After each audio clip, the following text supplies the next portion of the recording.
Magandang araw sa inyong lahat at welcome sa aking channel.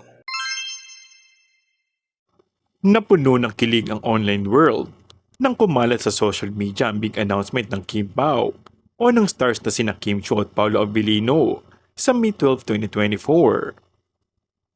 Sigaw ng netizens.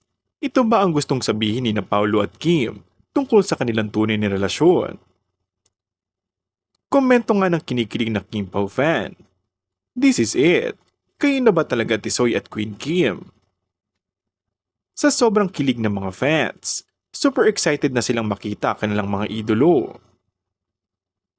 May mga nanghula naman na matutupad na ang matagal na pinapangarap ng mga fans ang magkasama sa isang pelikula sina Kim Chiu at Paolo Abilino. Tila tuloy na at kasado na ang pagsasama ni Kim Chiu at Paolo Abilino sa big screen. Super deserving ang Kim Pao fandoms na maging totoo ang pinapangarap nilang pelikula at tinitiyak nilang magtatagumpay ito sa takilya. Noon pa man ay looking forward na si Paolo Abilino na makagawa ng pelikula kasamang leading lady niya sa What's Wrong with Secretary Kim na si Kim Chiu. Ito rin actually ang request ng kanilang mga supporters. Pero ang sabi ni na Paolo at Kim, may perfect timing para sa lahat ng bagay.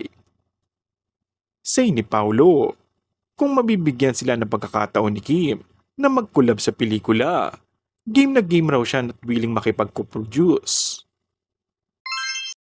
And that's all for our today's video. Kung bago ka lang sa aking channel ay mag-subscribe at pindutin na rin ang notification bell. Maraming salamat!